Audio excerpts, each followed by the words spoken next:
This show is sponsored by the Magnolia Firm, and I want to talk to you about a few core beliefs. Number one, while it's true, your business is only worth what someone is willing to pay for it, that's why the Magnolia Firm is sponsoring this show. If you get more than one person bidding on your company, that is going to help you get more and higher offer. Number two, your business is actually worth more than you think it is.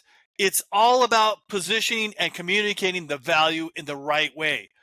An example is that it's the difference between presenting your company to a strategic buyer that could tuck it in versus a financial buyer who's only looking at the bottom line and cash flow.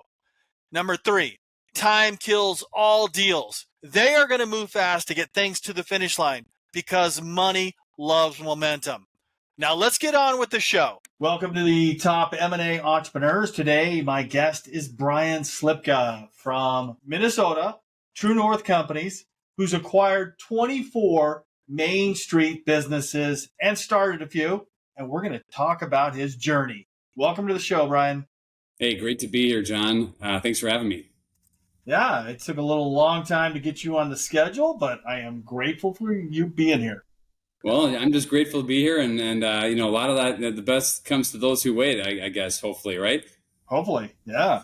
So let's talk about your journey here. What were you doing before the ordinary world, before you started acquiring companies? Yeah, no, it's a great question, and I think that's central to the story, right? I mean, I was out in the business world. I mean, I came out of business school and sold enterprise software after interning at Ernst & Young, and got that accounting experience. Knew I wanted to be with people and be in front of people and help solve problems. So got into enterprise software, and then after 5-6 years of that, I was very fortunate to be a part of some big sales cycles, some big pursuits, and had, frankly, just if I'm being blunt and honest, had kind of a life-changing couple of years just from a financial performance standpoint and sales standpoint, and had the benefit of just having some liquidity and having the freedom to maybe pursue something different. And so really the next chapter of my life was in technology finance. So what I did is I basically left the world of enterprise software, enterprise technology, selling software, and we're talking big ERP systems, MRP systems, that sort of thing. And then actually went to a technology finance company that was owned by a bank that allowed me to help finance those types of projects for companies all around the country, primarily in the southeast part of the U.S. And so I spent 15 years rising through the ranks in that industry, rising all the way up to being the head of the technology finance business unit at the bank that I worked at, about $1 billion business unit, and then it was during that time that the rest of the story starts to emerge. But that's my background that sort of equipped me uniquely to get into what I'm doing now. Yeah. Let me ask you about that ERP software. Who was that? The big ERP software? Was SAP? So I was with PeopleSoft, and rose through the ranks of inside sales, and then got into the field sales, and then became a global sales named account manager right when we were getting acquired by Oracle. And I was working a big transaction with a Fortune 20 company in the U.S., and then was able to close the deal after Oracle acquired us. And so at the time, it was the largest application sales transaction that Oracle had done, and so it was a pretty big deal. I was still in my 20s, and I got paid a lot of money. But you know what? I tell folks I earned it, and I was a little bit of fortune, good luck, yeah. But I executed and I delivered, and that was sort of a lesson that started to emerge throughout the rest of my career. Is you got to execute when called upon, and you got to bet on yourself. And I definitely formed the habit early of betting on myself. Yeah, that's fantastic. And then there's this the financial raising capital for financial companies. Like, what were you doing exactly? Yeah, so I was in the leasing industry. So then what I did is I left the world of enterprise software, and then started basically financing big technology projects, data centers, equipment, all that sort of thing, all around the country for large companies, as well as some smaller mid-market companies. And what I would do is I'd work with a CFO or business owner and put together the right financial instrument that was non-dilutive, that allowed them to grow their business, invest in capex or expansion or growth, and really focus on things that really were going to enable their business to grow. And so, another lesson that I'd love to talk about later is just the notion of smart money over cheap money, because we weren't the cheapest form of finance, but what we were is the smart form of finance to allow CFOs to grow and keep their powder dry and have the right tool for the right job. And so you think about life, and isn't that crazy? I mean, that's kind of how life works. It's not always the fastest or the smartest or the cheapest or whatever unit of measurement you think that you might want. It's got to be a good fit. Yeah.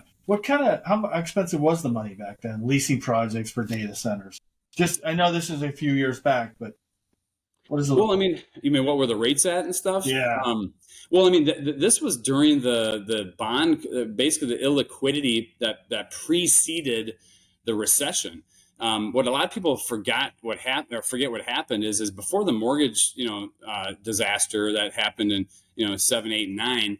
What was happening during that time is the bond market got all screwed up, and the markets got inverted, just like they're inverted, here in 2023. And the brutal truth is that capacity for lending and all that sort of thing started to ice up. So I can't remember what the exact rates were, or the cost of funds, but really, frankly, again, that doesn't really matter. What matters, we had capacity to serve the client in a manner that got them what they needed to in a cost effective way that mitigated their risk. And that was really the a lot of lessons learned in that man, you think you know what you need to do to be successful, and it looks good, black marks on a white sheet of paper, like, hey, I need to do this, and this. But then the brutal truth is that's not how the world is. Like a lot of times it's the qualitative dynamics that give your company or your the job you have or the team that you're working with a competitive advantage.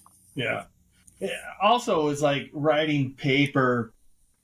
As a sales guy, you're just like, hey man, can I get those numbers in? Right? Can I make those numbers work?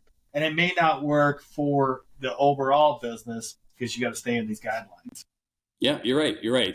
And so it's the right tool for the right job, right? I mean, and I think that's where that's a huge lesson that started to emerge in my time, crafting financial instruments for my clients. And the whole time, John, I had this entrepreneurial bent. And so what I loved about that role, and again, for all the listeners out there that are, for whatever reason they might be listening, I mean, they may have an entrepreneurial bent, but they may be stuck in like a corporate job or something, or maybe wanting to, stretch their entrepreneurial muscle a little bit more. Find those avenues that you can be entrepreneurial in whatever walk of life you're in. I mean, like that was the one thing that completely stood out for me during my time there. So fast forward, when did you start to go, I need to do this on my own. I need to be responsible for all of the business, and I'm going to start purchasing? Because you've acquired the skills to finance it. Now you just got to go find the right business and own 100% of it. Yeah. So a couple of things happened during my life and my career, right? So again, I take this being on your show, John, as grateful and just pleased that you extended the invitation. But I also feel like it's an obligation for me and an opportunity for me to express some lessons learned, because holy cow, I mean, there's been a lot of lessons learned. And a lot of my story is about my upbringing. I was very entrepreneurial. My dad ran a small manufacturing company. I want to say when I was younger, it was like 10 or 15, 20 employees. And then it grew to like 70 or 80 before. And then during that time, he turned it into an ESOP. He converted it to an ESOP and then kept leading it. And so I just from afar, from the background, I saw like a lot of entrepreneurial like elements that were happening, right? He was a civic leader. He was a mentor. I had people stop by our house, where he was offering mentorship to them. And so I just grew up around this environment of like giving back and trying to serve your employees, serve your clients, serve the community, and chasing something bigger than like greed or ambition, right? Selfish ambition. And so that's kind of where the story begins. So then, I was always entrepreneurial in high school, doing all these different things. I built computers. I always tell people I was a poor man's Michael Dell, right? I mean, I was cobbling together computers, from those big computer shopper magazines back in the early 90s. And had that entrepreneurial DNA, but didn't really know what I was doing, right? So fast forward, get out of college, go to Ernst & Young, go sell software, go put together financial instruments. And that whole time I was trying to fill my cup entrepreneurially, right? Yeah. So, I would buy rental properties. I'd do invest in a exotic, angel investment of sorts. And that really just wasn't filling my cup. And frankly, I learned the hard way with a lot of these angel investments during the recession, just how little control you have. Yeah. So the story to when you say, I got to interrupt you. When you say that, basically an angel investment is like, hey, I'm just going to give you this money and I don't expect anything in return. oh my gosh, you're so true. So you're so right. I mean, if you're going to do that, for anybody who's listening, if you're going to do that, you either got to do it with like 30 companies just to spread your risk and diversify your risk, because you're looking for one or two in the portfolio. Yes. Because if you don't do it with like 30 of them, your probability of success is like really low. And even then it's like, is that really how you want to be a steward of your resources? I could have thrown it all into an index fund and I'd be in a much different financial situation. Because what it did is being vulnerable to the listeners, back in 7, 8, 9, I spent a lot of money on angel investments that I got zero return on. Yeah. And so I tell people the amount of money I lost was peanuts compared to what I learned. Right. Yeah. And that's helped make me a lot more than what I lost way back when, in better decision making and being honest with myself and what I'm doing and why I'm doing it. Yeah. Now, where's your dad in this? I mean, there is one decision you make about your finances, you say I have enough, is when you turn your company over to an ESOP. It's no longer about your dad. It's about like, hey, I want to reward my employees. They put stuff into this. That's like a huge decision to do that. Yeah, no, great questions. What's interesting about my dad? So my dad was a retired colonel in the U.S. Army. Was a guy's guy, leader's leader, natural leader, right?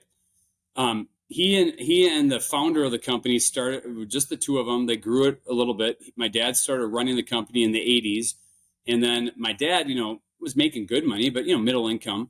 And then when the owner wanted to retire, he gave my dad a little bit of equity, but what my dad said at that time was, hey, I think we should turn it over to an ESOP, and let the employees own it. And he participated in that. And he was the largest shareholder when he retired. But what's interesting is he didn't do it to actually monetize his life's work. For him, it was just like, a good lesson here. Go back to 1989 or whenever they started the ESOP. My father, the owner offered to sell 100% of the company to my dad. And I think I think the offer was like a few $100,000 or something, right? That business was worth millions and millions of dollars when my dad retired, right? Tens of millions of dollars. But my dad decided to convert it to an ESOP early on.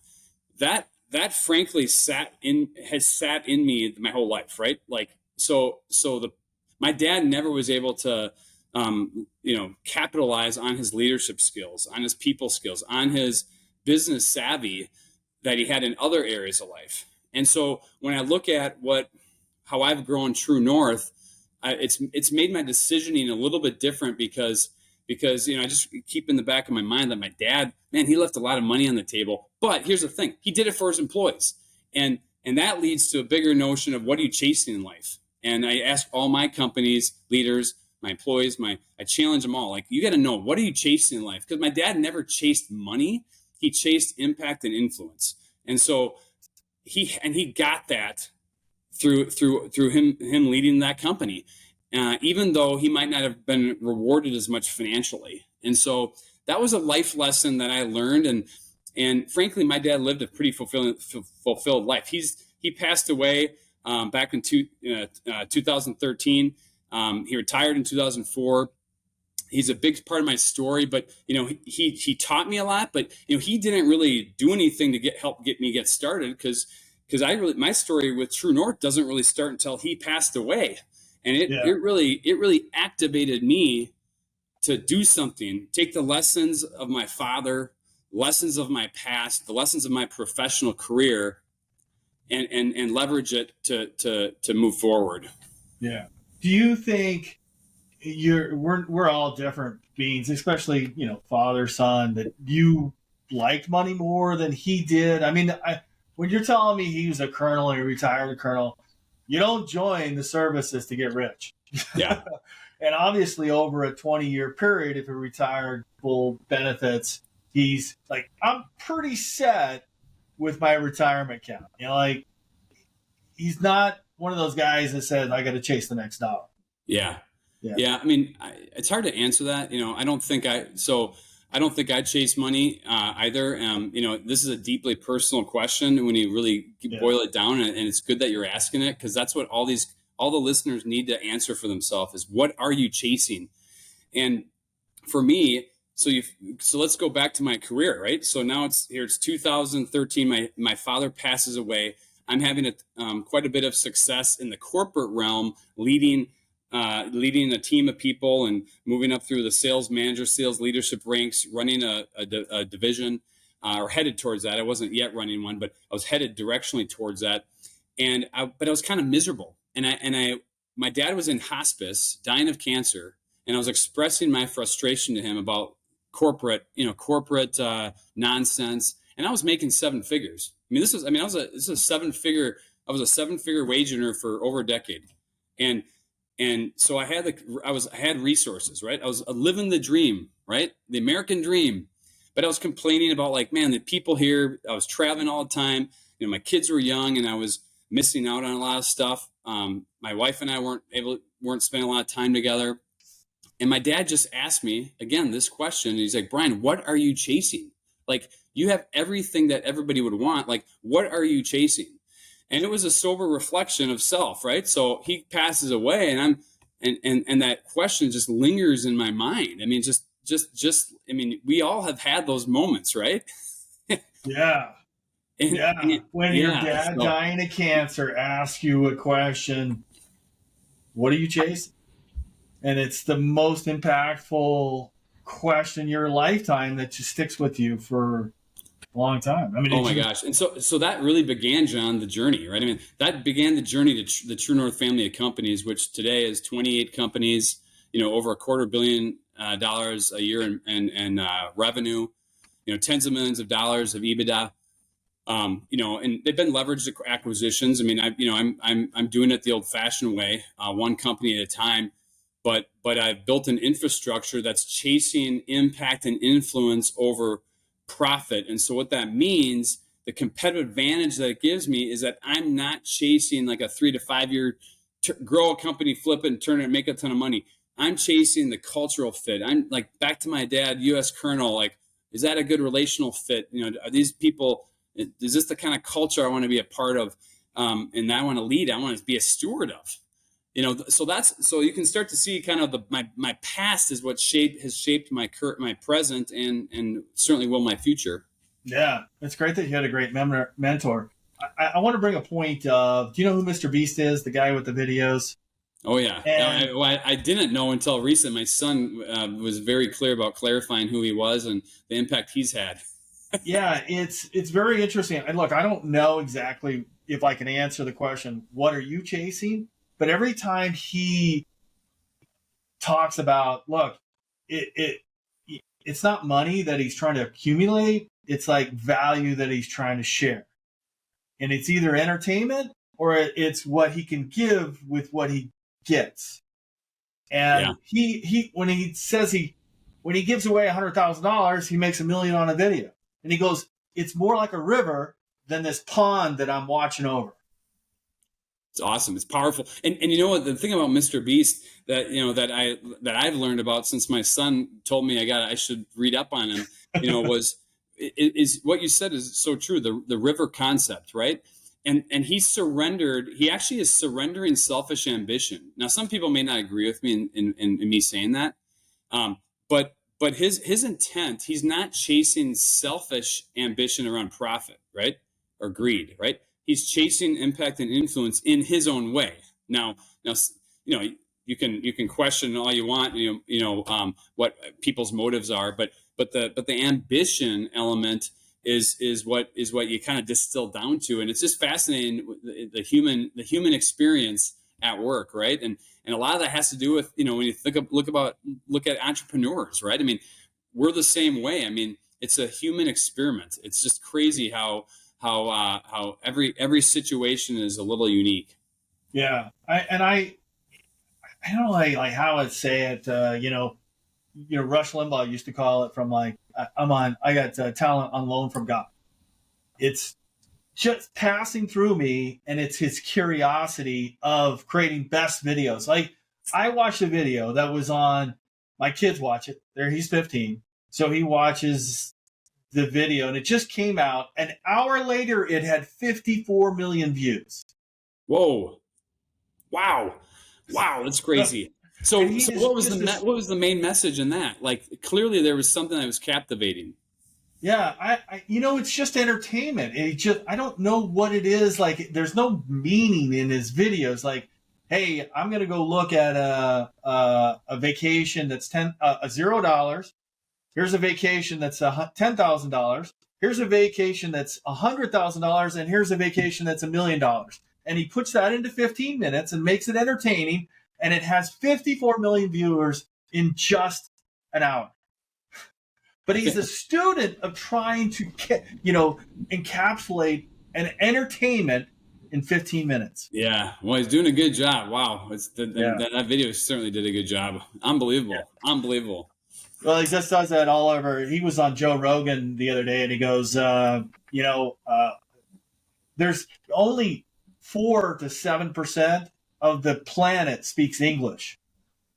And he goes, I'm just going to translate the rest of my videos into the country of origin. So Spanish and German and English. And he goes, that's where he's like a student of business also.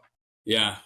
Fascinating accomplishment and achievement, and the impact and influence he's having. I mean, and it comes back to the platform we all have, right? So, even like in my career, the platform that emerged when I started the True North family of companies, and I started acquiring businesses. So, my story is I started acquiring businesses, Yeah, let's talk about that first one, that very first one, and what that looked like. And you found it. Yeah. Yeah. We'll go back to my dad, right? So my dad passes away in fall of 13. And I'm talking to some folks from my community, my church, my, just networking in my ecosystem. And a friend of mine, was going through a tough time, and had a chance to, he's in a leadership position, and he wanted to leave and start his own business or buy a business. And I said, let me go buy a business. My dad had just passed away, and my dad had asked me, Brian, what are you chasing?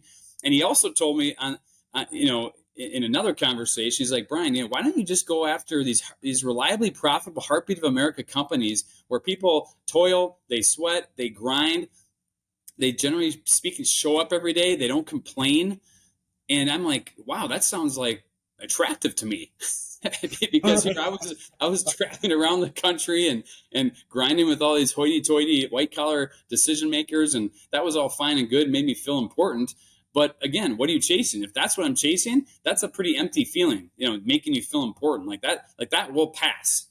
Whereas my dad expressed, like, hey, Brian, the impact and influence I had running my little small business that was an ESOP was I helped people. I changed their financial dreams. I gave them jobs, but more than that, I gave them so much more.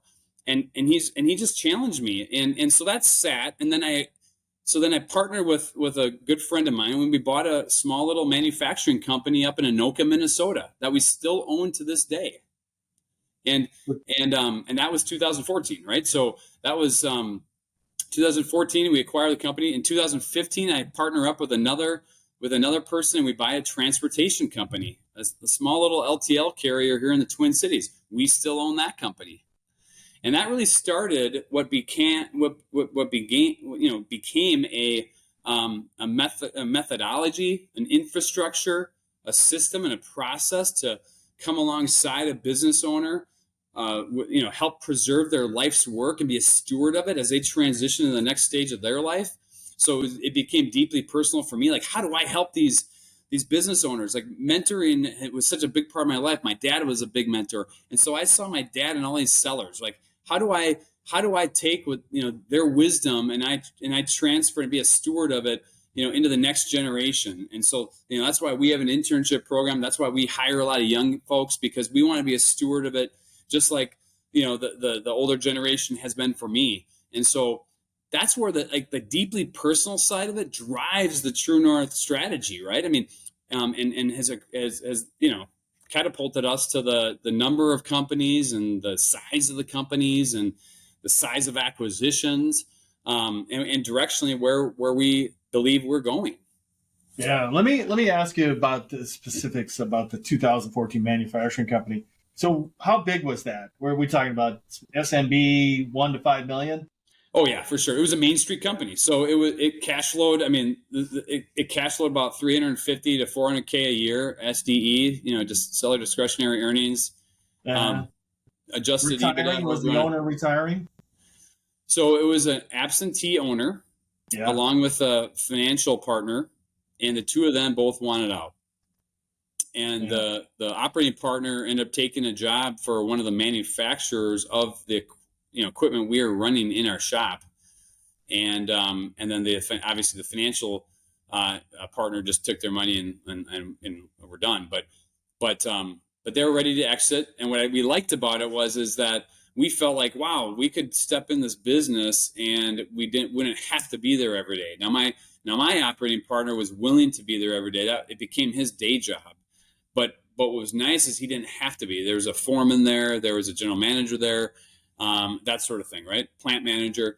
But it was a small company. I mean, we're talking like 2 million in revenue, with that kind of cash flow.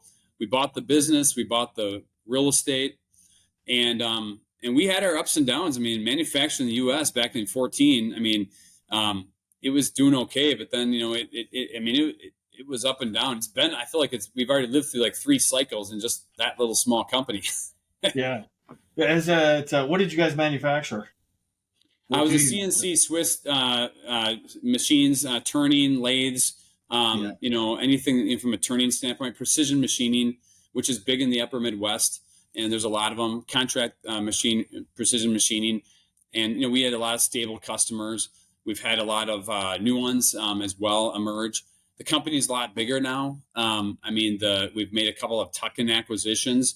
But again, it's still up and down, I think a lot of would-be investors, especially ones that will listen to this program, think that, if I buy a company for 350K of cash flow and I can cover my nut, and they think that, well, it's only going to go up. Like, they build pro formas around it just only going up. Well, you need to temper that sucker. You need to stress test that sucker. What if I lose my 3 biggest customers and they're gone? What happens? How do I cover my SBA loan, or how do I cover my debt service, or whatever the case may be for any kind of would-be entrepreneurs or would-be buyers of businesses? You got to know this. That stuff does happen, and it will happen. And that was the lesson we learned in the first business. Yeah. What did you guys do during the ups and downs with it? Hey, we got this big new contract. We got 10 employees. Lose fast forward. We're not getting the contracts. What do you do with the employees? Yeah. Oh, let's add in there, John, that we lost our plant manager and foreman. They walked out on the same day. You could write a book about just that company, right? And I wish I had a better answer. The listeners are going to be like, oh my gosh. I just started writing checks. I kept the thing going. Like, I was, it was like, what am I doing? Because keep in mind, I still had the day job. I was earning a heck of a living, and I just had made the decision. I'm going to, own a piece of the heartbeat of America. I want to own a small business, and by golly, I wasn't going to let this thing fail, right? Yeah. So it's not exactly this SMB acquisition is planning to be the next step just yet. I'm just telling the listeners though, and this does happen. And so it's not a great story as far as how it started. to be exact, our first year went okay. My partner is an awesome human being. He's an awesome individual, and he's a great leader. And so we weathered the storm. I mean, I believed in him. I believed in what he stood for. I believe in his leadership skills, and we were kind of turning the ship around, right? So part of this was intentional. Like, we had to take one step backwards to take two steps forward and all that stuff. But the issue with that is it required capital. And so what's going to happen when, no matter if any would-be buyers, you're going to walk into a business and you're going to find out in 30 to 60, 90 days, like, wow, this needs to change. This needs to change. Or, I'm just going to not do anything. And my whole strategy now, fast forward, 25 plus businesses later, is to do no harm. Buy a business and do no harm, because I just want to assess and diagnose. I don't want to be responsible. I think another pitfall that people do is they try to change everything. I'm the new buyer, I'm big boss man now. And that's the worst thing you can do. And so, yeah. So we learned, and Steve did a great job, my partner. And so we got through it. We grew the business. We ended up acquiring a couple more tuck-ins, and I actually reduced my ownership in that business for him to buy more of it. And so he has controlling interest now, and he's running the day-to-day still, and has a great team, and they're doing good and doing well. That story has gone favorably, but it wasn't without a lot of ups and downs and lessons learned. You want to shortcut the process of selling your business? Did you know over 80% of listed businesses never sell? But you don't have to be one of them. The Magnolia Firm Rapid Acquisition Club removes the most time-consuming stages of selling by featuring your company directly to live qualified buyers, where you will have the opportunity to receive an offer immediately, live. This is perfect for sellers who want a quick and low-hassle acquisition. And I've asked them to waive the $2,500 fee if you mention you saw this on my podcast. To be featured in the Rapid Acquisition Club and sell your business fast, click on the link below. Yeah, I get people. I have some students I don't know if it's an illusion of hey, everything's being great. If I get a business doing $350,000, it may be better than what you're doing, but there's going to be ups and downs with this. Plan on it. Yeah. Oh, plan on it. And then here's the other thing. Are you really built to be an entrepreneur? I mean, a lot of people think they are, and they aren't. And when the brutal truth comes through, they're simply trying to buy a job.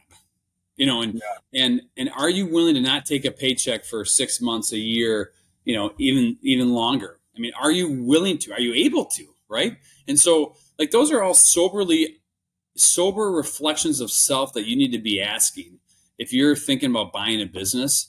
No matter if you have the financial wherewithal or not. I mean, this is human reasons. This is human kind of behavioral stuff. How do you respond to adversity? How do you respond to strife when, the customer who had 40% of your business says, we're done. And oh, by the way, I know you bought $500,000 of raw materials to produce our product, but our contract says we can cut you off tomorrow, and you're left holding the bag, right, of all the raw material, right? I mean, that happens. So not only do you not have the business, but your networking capital is gone because it's all stuck in stuff you can't monetize. I mean, that's the brutal truth of running a small business and being an entrepreneur, and the whole M&A world and the world of business brokerage, lower middle market. I think there's a lot of visions of grandeur, like you were saying or alluding to, it takes a unique skill set, and people need to have a sober reflection of self before they jump in.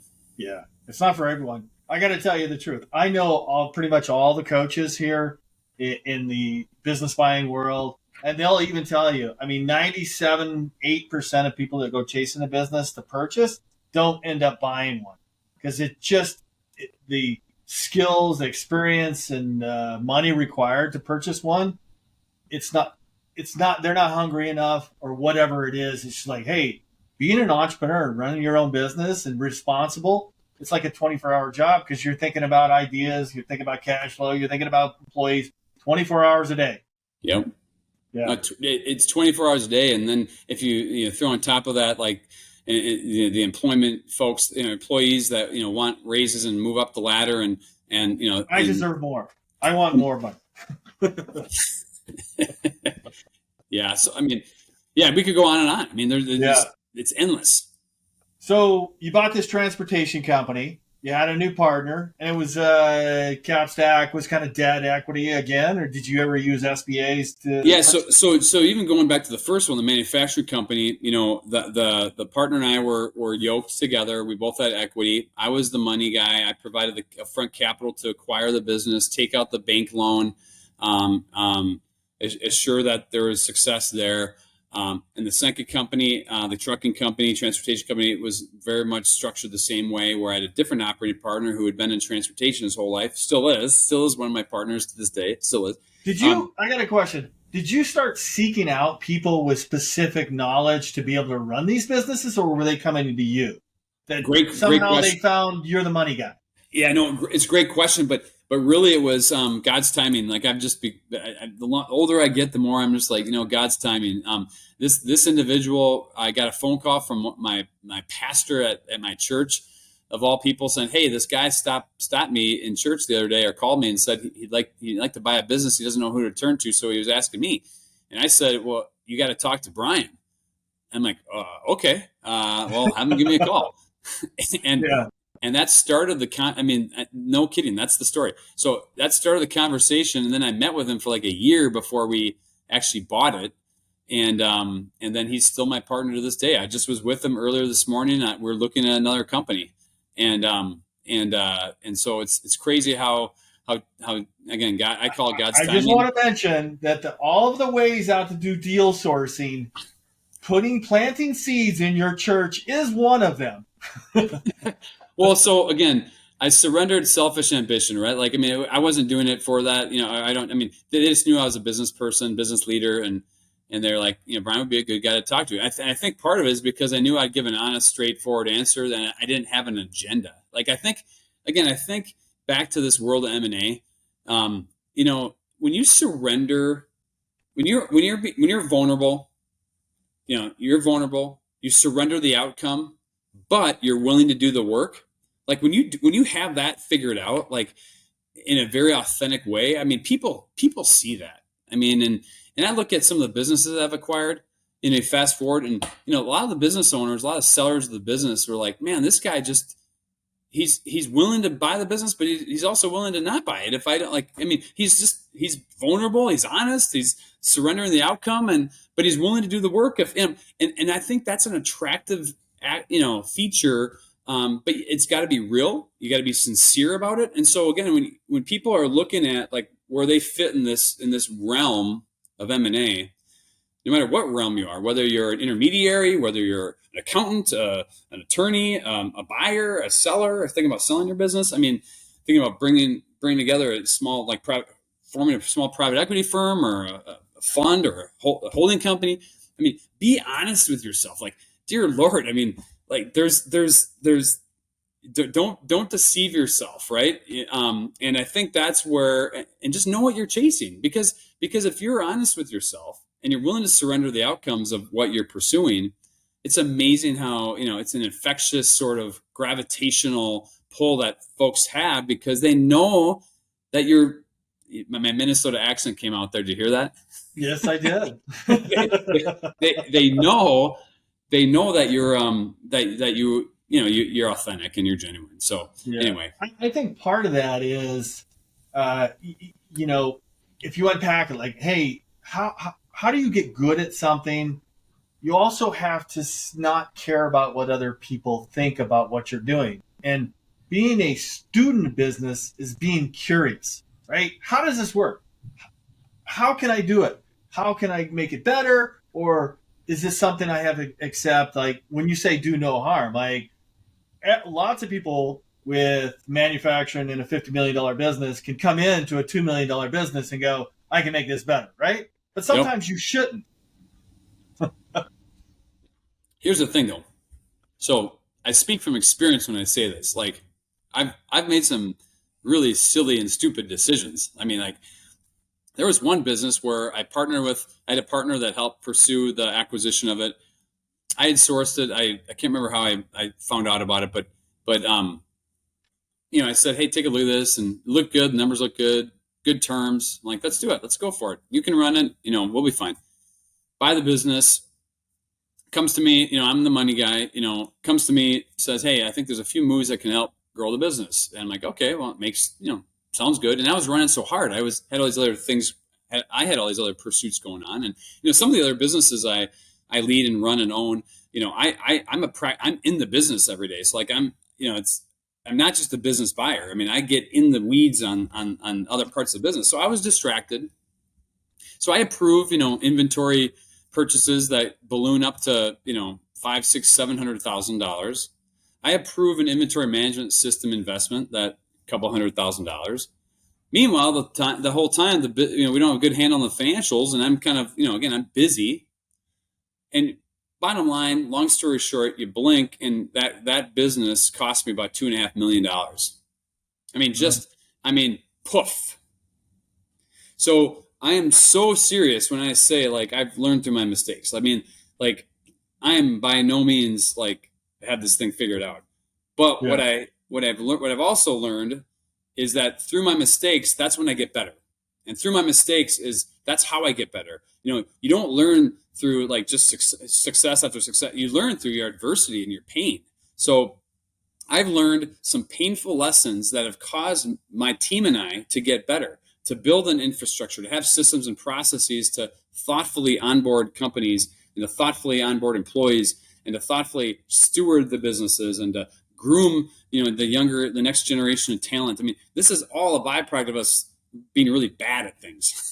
And getting better. Yeah, hopefully. Yeah. So what does it look like when you start? Did you have a holding company called True North? Or when did this come about and say, you know what?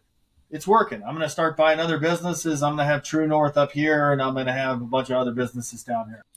Yeah, no, it was really the first one back in 2014 was called True North Precision. And and then we acquired the trucking company. We called it True North Transportation.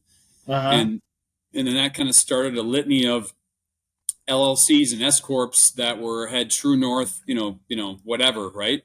And so you fast forward, and now all these holding companies and different companies have True North, whatever on them. So really, when I say True North family of companies, it's a amalgamation of independent entities, but it's a family. We have a shared services model. So what we do have is at the top is effectively a holding company, but really what it is a management company that manages all the businesses and the infrastructure to them and the accounting and a lot of the shared services.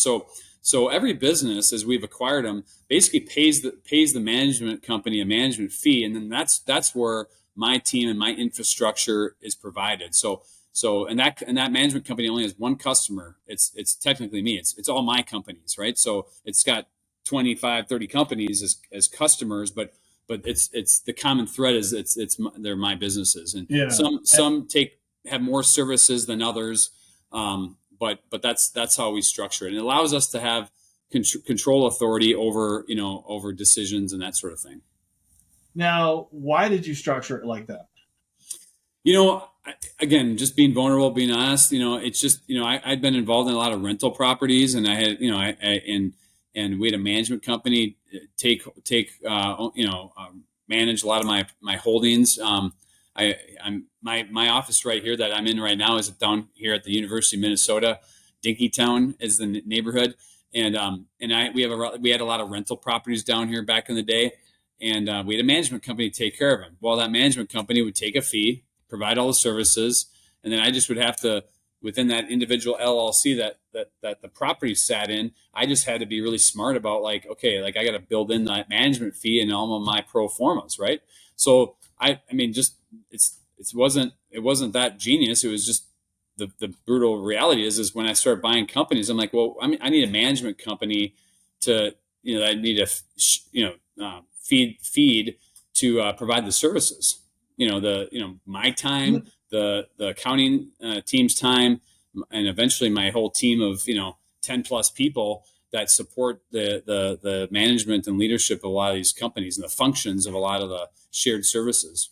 No, it's very traditional to a military structure where there's hierarchical chain of command, right? Yep. I mean, it insulates you from like, hey, Brian, there's a movie. I was in the service too, so when somebody says, hey, don't take your gun out of your holster, it means you're at a rank at some point that you're not in the weeds anymore. You got to be making the bigger decisions. Yeah, and hey, by the way, thank you for your service. Yeah, thanks.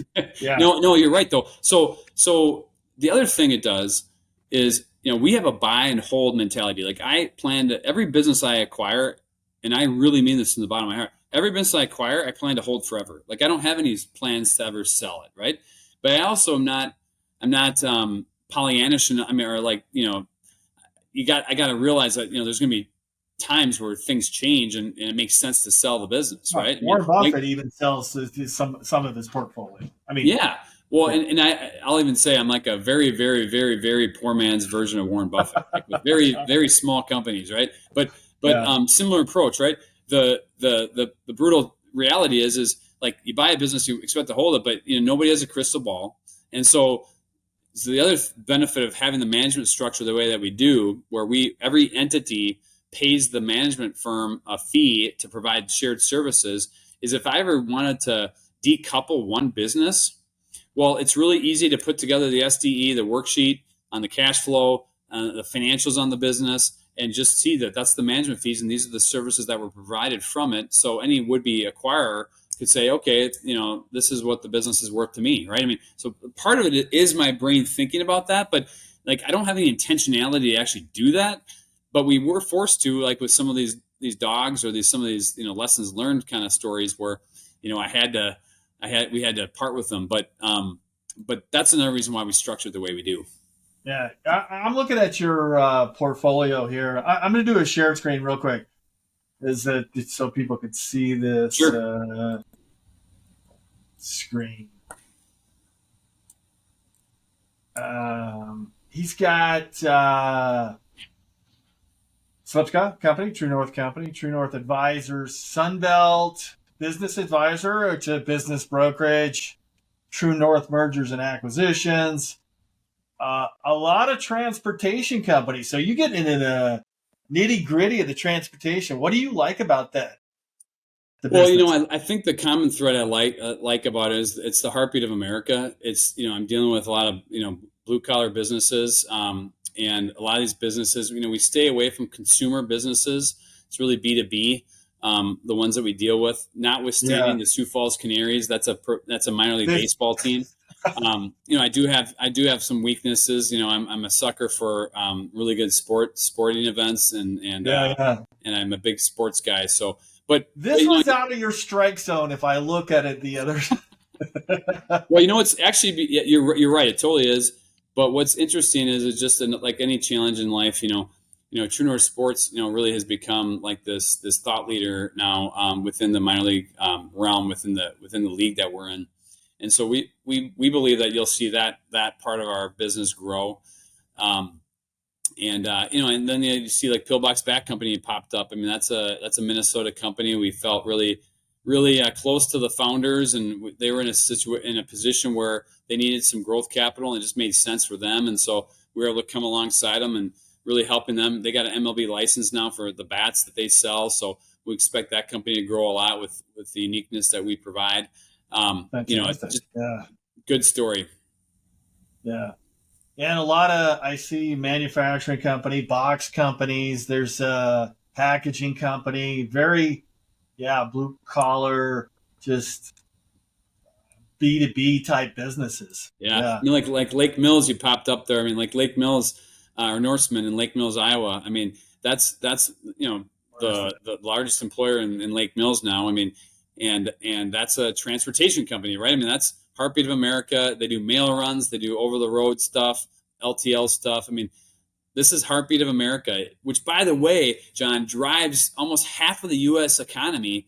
And yet, I think any listener here that's listening to this thing knows that, I'm a big small business advocate, right?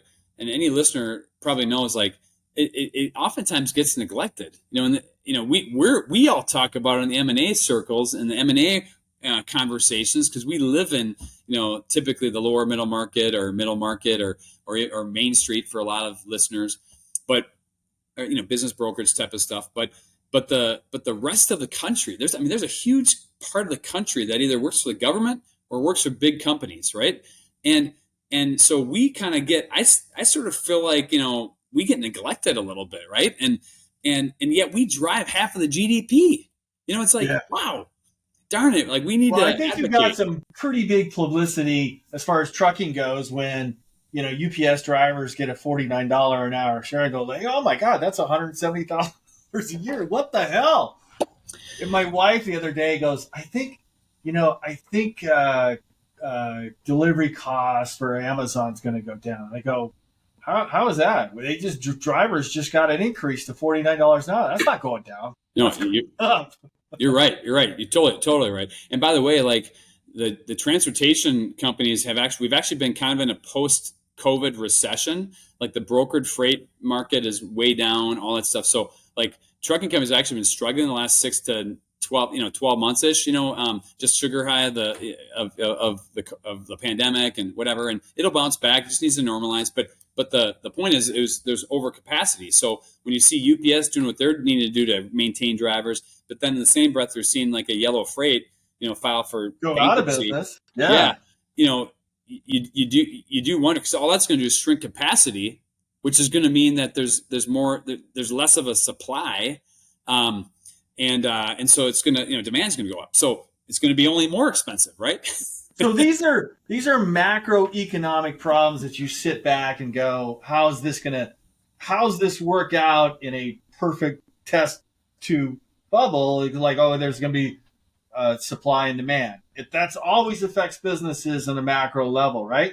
But how does that affect you when, gas for diesel is still $4.82 in Tucson, and could go up, could go down based upon interest rates? Yeah, no, I mean, it affects us greatly, right? But, for me, it's the directional, I have this notion with a lot of my team leaders where I talk less about specific goals and I talk more about directional focus, right? Because it's kind of like, are you looking up or are you looking down? Like, it's not, are you looking up at something? It's, are you looking up or are you looking down?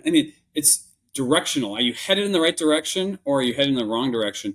Because if we try to hit something specifically, looking up, we're going to be disappointed. But if we're directionally going in the right direction, typically that's good. So anecdotally, to answer that, you have these forces of change in transportation. You have these forces of change within the macro economy.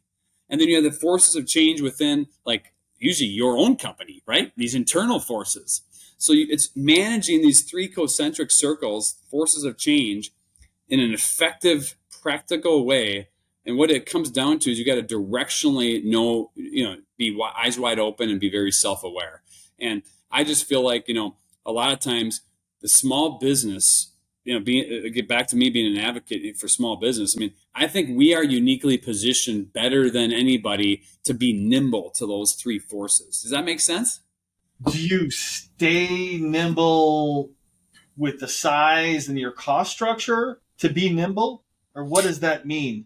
Yeah. No, I think stay nimble because we can quickly adapt, right? I mean, a small business can quickly mobilize and respond to certain periods of adverse conditions in an economic situation. Like Yellow wasn't nimble enough because of their cost structures. Yeah. Correct. Yeah, they had such an incredible amount of cost committed, along with they got ahead of their skis a little bit with some of their acquisitions over the last 10 years.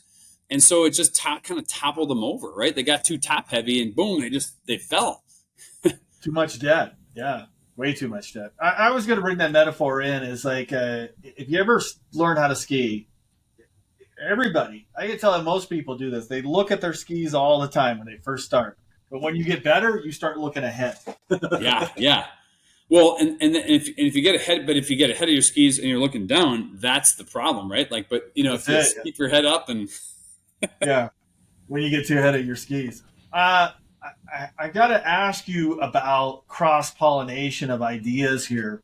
I mean, in the trucking business, it's easy to do. I had a friend that was a CEO of a private equity company that was buying HVAC companies, and he was able to cross pollinate ideas. Like one company was really great at doing this, and take that idea and boost revenue 10% just from ideas that he got from another company that purchased. Yeah, we've totally done that. I mean, that is the benefit of having this diversity of thought across all these businesses, right? I mean, so like Centennial Carbide, which is a small little tungsten carbide distributor that has done a really good job in the Upper Midwest, which is one of our companies. Has some really best practices that we've drawn out of it and emerged that we've applied to. We've applied to not only a couple of other distribution companies, but some of the other manufacturing companies and some of the packaging companies and assembly companies. So there's definitely synergistic value that does naturally emerge. But let me come back to something that we haven't talked about today, and that's culture, right? Right? I mean, the culture trumps talent, trumps really good business ideas. I mean, I'm telling you, the culture is what transcends all of it, right? So I think the one thing with True North that we really spend a lot of time and money and energy on is culture. And so getting all the business leaders across all the business units together and then being able to do what you just described, where we swap the good, the bad, and the ugly, and we're like, hey, have you tried this? Have you tried that? I think that's kind of common sense, but above that is trust. Like above that is like, we're in this together. Above that is helping people, surrendering selfish ambition or me holding it all for myself because, maybe there's something in it for me, right? Or, I want to win the top company of the year award from True North, right? I mean, well, no, I mean, like we surrender that selfish ambition and we want to help people and success will follow. And that's again, and we work hard at it. I talk to people all the time. Culture is either by design or by default. And if it's by default, we're all stinking thinkers, right? I mean, the human nature, right? I mean, human nature is going to always go towards, especially if you aren't proactively talking to folks, is going to go towards like, well, what about this and what about that? And it's going to be a very questioning sort of mindset. Whereas if it's by design, it's like, no, here's what we are. It's like we're declaring our narrative, right? We're declaring who we are. We aren't going to just allow it to kind of gravitate. It's like the quotes. Just where you plant your flag. Yeah. Amen. It's, just look at a sports team. I mean, hey, we're this. When teams declare who they are, that's when they can focus. They reduce displaced energy, right? Think about this notion of displaced energy. And I could go off on this for a long time, John. I mean, the world is about, if the masters of the world that truly are, I would say, are the most quote unquote successful are the ones that have figured out a way to reduce displaced energy, right? So what that means is in an 8-hour workday, you distill it down to the common employee or the common worker, or the common man or woman who's going to work professionally. What do you do in your 8-hour day? Okay. Imagine, all right, I'm really only productive about 2.5 hours. The other, 5.5, I'm just not super productive. I'm kind of doing this, I'm doing that, whatever. Imagine a world if you could reduce that displaced energy. And now that you can fulfill that 2.5-hour productivity level across all 8 hours. I mean, you literally will run laps around your peer groups, your, whatever unit of measurement you want to use. And so I think this notion and having a culture of, hey, how do we reduce displaced energy is a competitive advantage certainly for us. And we still have a long ways to go. I mean, but we focus on it. It's by design. Yeah, that's an interesting way to say that, displaced energy. I mean, there's a lot of examples of that. Just listening to Elon Musk go, there was a better way to get satellites up there versus NASA. And the guy launches 2 to 3 a month now with his Skynet. Elon Musk, for all of, whether you love him or hate him, I mean, think about that for a second. What you just said. And isn't that crazy? Like he just solved a better way. He's actually reducing displaced energy of the legacy way of doing things. And now he's making that problem hyper efficient, let alone solving. I mean, he's solving it too. Yeah. Reusable rockets that land. That's like NASA. I didn't even know if that was on the board in NASA. I'm sure it was on the board, but it would take 10 years because it's a government operated entity.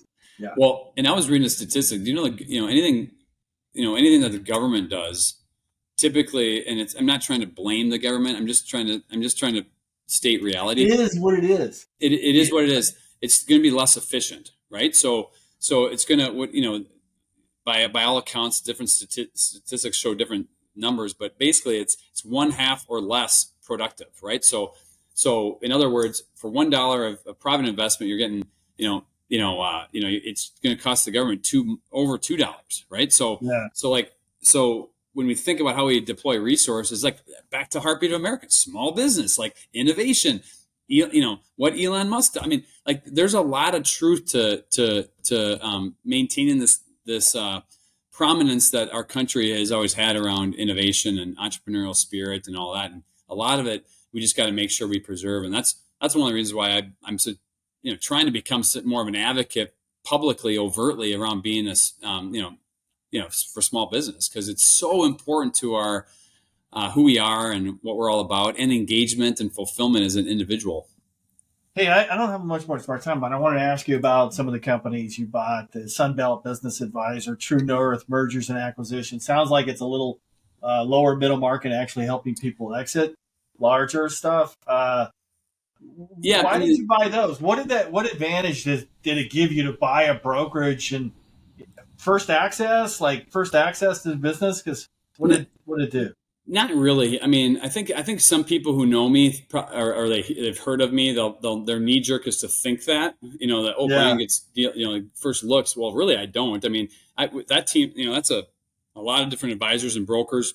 There's fiduciary realities to that. Like, I mean, I got to sign NDAs just like everybody else. And if I want to have my team look at a data room, of a company, so not really. But what I did find out, a couple things. First off, True North M&A, I started. So I founded that. That was born out of my acquisition of Sunbelt, and Sunbelt. The reason I pursued Sunbelt was pretty simple. I had started buying all these businesses, and I'm like, wait a second, like there's a lot of boomers. Like there's a lot of boomers retiring over the next 10 to 15 years. There's a tsunami. Like, and then I kind of worked with a few brokers, and I was kind of like, I didn't have a great experience. I mean, I think there's maybe a better way to do this. So it was a combination of, I knew there was going to be indisputable, opportunity for brokerage firms to be successful, because there's going to be a lot of deal flow and a lot of need for brokers. And then I wanted to improve the state of the business brokerage industry, right? I mean, like if I could instill some, with my background in finance and leadership at the C level, and instill some, business processes around professionalism and integrity and doing the right thing in all circumstances, and high character, surrendering the outcome, helping people, and successful follow. All of those mantras, I felt like I could make a difference. And so, like, that business has quadrupled since we acquired it. The Sunbelt one, yeah, and the True North too, huh? Yeah. So, I mean, that's been wildly successful, but again, it's because it's yoked with the right principles of helping people and being really, humble and vulnerable to just trying to focus on service and servant leadership, as opposed to just being, being a commission breath sort of, broker. Right. So that's really, money. I'll have to bring this to your attention. I had an interview with a guy, and he goes, contrary to what you might think, what we looked for when purchasing the business was the CEO spent less time in the airport. The one that spent more time, we knew it was personality dependent. So we say, how many flights do you make a year? Like, why would you ask that question? That's interesting. Yeah. Well, I mean, think about owner centricity, right? I mean, if that owner has to be in a plane visiting clients, the majority of the year, you're right. It is owner centric. I mean, that business will suffer when that owner is no longer present. That's right. Yeah. So, hey, we've already taken an hour. I have to ask you a very personal question. Do you think you've made your dad proud? Yeah, man. I mean, what a great question. And if, yeah, I'd probably start shedding a tear if I had a glass of wine in me, or if I was even more vulnerable, right? But the brutal truth is like that is one of the key and common threads that drives me. I mean, just his legacy was profoundly impactful on my life, and how he led, and he did it without without selfish ambition, and he did it for all the right reasons. And he never paid himself a lot. He wanted to have impact and influence, and what he did echoes to this day. And if we can create something at True North that does the same thing, I mean, yeah, that's what it's all about. It's a tough question to answer, because it's like every day you get up and are you making your parents proud? Yeah.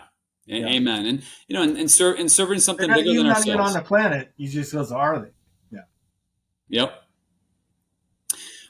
Brian, thank you so much for being on my show. Oh, thanks for having me, John. And just keep on leading from your vantage point too. I mean, this podcast is just one of those things where people need to hear this, and especially in our industry and in our ecosystem. And so as we move forward, everybody needs to know that, like, let's be part of the American dream, and continue to advance the small business. You're bullish on the USA.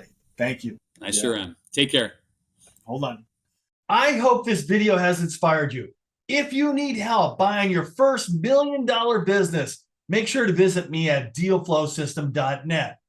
If you like this video, make sure you subscribe down below. Comment on it, share it, tell everyone about it. And thanks for watching.